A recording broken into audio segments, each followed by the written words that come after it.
Você sabia que a independência do Brasil não começou com o famoso grito às margens do Ipiranga?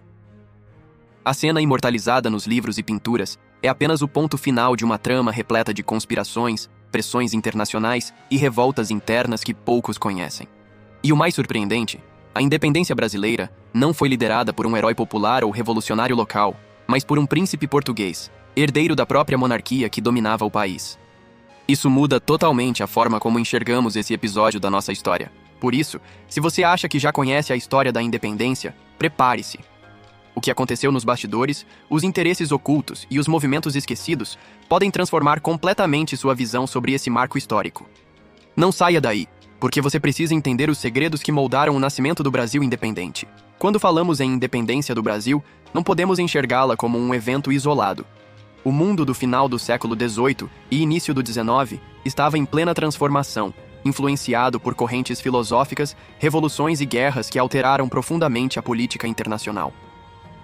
O pensamento iluminista, com seus ideais de liberdade, progresso e fim dos privilégios herdados, atravessava oceanos e inspirava não apenas intelectuais, mas também líderes revolucionários e sociedades inteiras. França e Estados Unidos já haviam passado por revoluções que mudaram a lógica da relação entre governantes e governados. Ao mesmo tempo, no continente americano, as colônias espanholas e inglesas se levantavam contra as metrópoles, conquistando independência e servindo de exemplo direto para o Brasil. Dentro do território brasileiro, esse clima se refletia em movimentos como a Inconfidência Mineira, a Conjuração Baiana e a Revolução Pernambucana, que, mesmo derrotados, demonstravam a insatisfação crescente contra o domínio português. A cada nova tentativa de rebelião, crescia o desejo de autonomia, mesmo que de forma ainda tímida e fragmentada. É importante entender que o grito da independência só foi possível porque já existia um terreno fértil, cultivado por décadas de questionamentos, rebeliões e sonhos de liberdade. Além disso, a ameaça de Napoleão Bonaparte à Europa abalou as estruturas da velha ordem. A expansão do exército francês e o bloqueio continental contra a Inglaterra criaram uma crise sem precedentes em Portugal.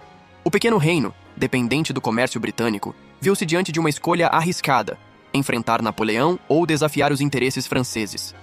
A decisão de permanecer aliado à Inglaterra acabou levando a um desfecho inesperado: a transferência da corte portuguesa para o Brasil.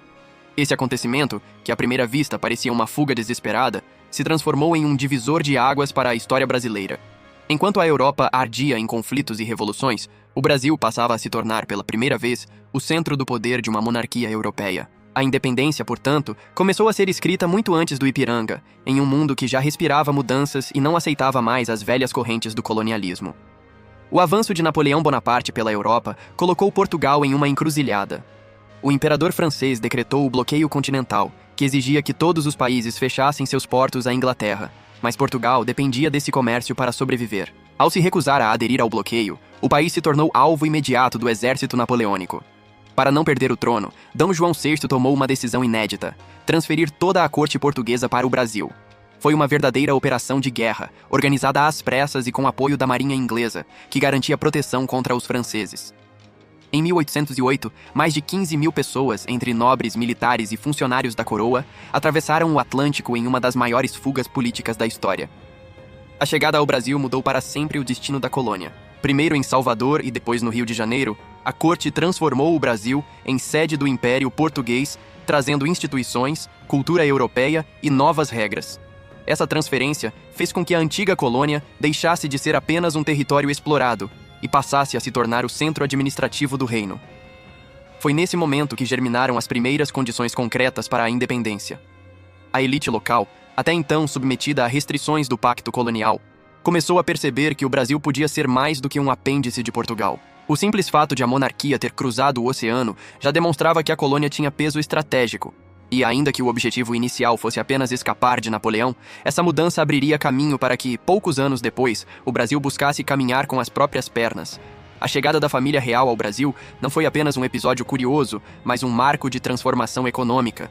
Para recompensar a Inglaterra pela proteção na travessia, D. João VI decretou, em 1808, a abertura dos portos brasileiros aos países amigos. Na prática, isso significava o fim do Pacto Colonial, que obrigava a colônia a negociar exclusivamente com Portugal. Pela primeira vez, o Brasil podia estabelecer comércio direto com outras nações, ampliando oportunidades de lucro e modernização. Essa medida alterou profundamente o cenário interno. A elite agrária, que até então se sentia sufocada pelas restrições da metrópole, enxergou a chance de conquistar autonomia e ampliar seus negócios. Produtos brasileiros como açúcar, algodão e café ganharam novos mercados, enquanto manufaturados ingleses começaram a invadir o território, trazendo tanto novidades quanto dependência econômica. Ao mesmo tempo, o fim do pacto colonial gerou desconforto em setores ligados ao comércio português, que perdiam privilégios. Essa divisão entre interesses da elite brasileira e da velha metrópole seria um combustível poderoso para a ideia de independência. O que parecia uma simples medida comercial, na verdade, foi um golpe na estrutura do colonialismo e um passo decisivo para transformar o Brasil em algo maior do que apenas uma colônia. A abertura dos portos não apenas abriu caixas de mercadorias, abriu, sobretudo, a consciência da elite de que o Brasil poderia prosperar livre das amarras impostas por Portugal. Com o fim das guerras napoleônicas, em 1815, o Brasil foi elevado à categoria de Reino Unido, a Portugal e Algarves. Isso significava que, oficialmente, o território deixava de ser uma colônia e passava a ser considerado parte integral do Império Português. Para a elite brasileira, essa mudança reforçava o sentimento de importância e alimentava a ideia de autonomia. Contudo, em Portugal, o clima era outro. A ausência da corte em Lisboa enfraquecia o comércio local e aumentava a insatisfação. Essa tensão culminou na Revolução Liberal do Porto, em 1820, quando setores da burguesia e militares portugueses exigiram a volta de D. João VI e a restauração da centralização do poder em Lisboa. Pressionado, o rei retornou a Portugal em 1821, deixando no Brasil seu filho, D. Pedro, como príncipe regente.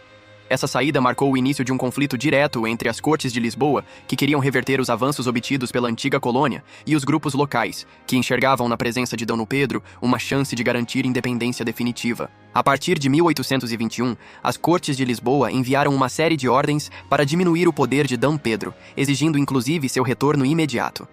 A pressão foi intensa, mas no Brasil, a elite agrária e setores populares começaram a mobilizar apoio ao príncipe.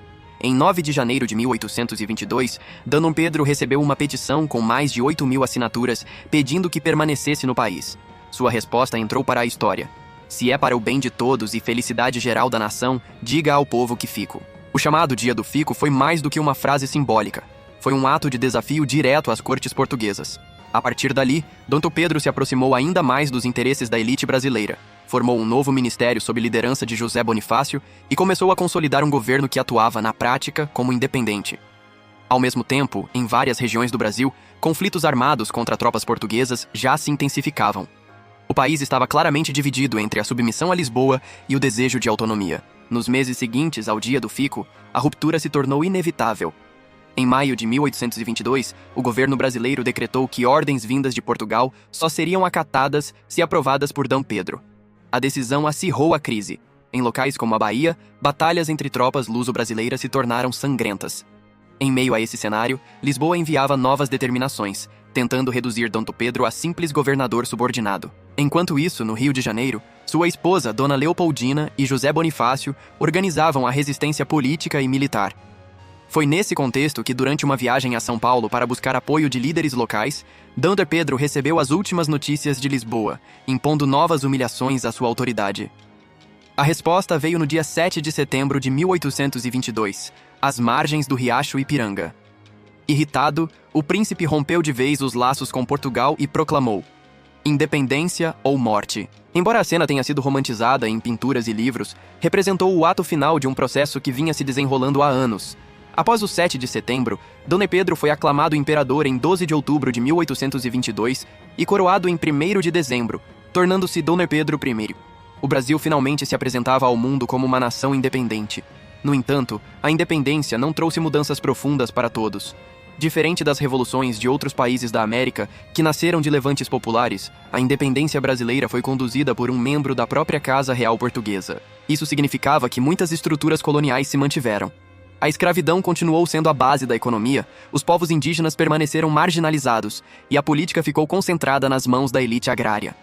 Além disso, Portugal não reconheceu imediatamente a separação, o que levou a guerras em várias regiões e à necessidade de empréstimos externos, principalmente junto à Inglaterra. Apenas em 1825, com o Tratado de Paz e Aliança, Portugal reconheceu oficialmente a independência do Brasil, em troca de indenizações financiadas por dívidas externas. A independência do Brasil foi muito mais do que um simples grito às margens do Ipiranga.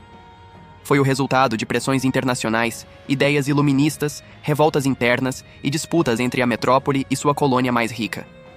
O processo começou com a fuga da corte, ganhou força com a abertura dos portos, passou pelo Dia do Fico e culminou no 7 de setembro de 1822. Mas não terminou ali.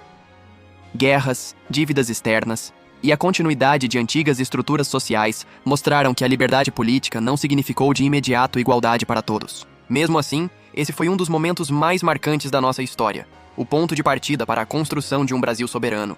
Se você gostou dessa viagem pelo passado, inscreva-se no canal, ative o sininho e compartilhe este vídeo. Nos cards finais, você vai encontrar outros conteúdos sobre a história do Brasil que certamente vão prender a sua atenção.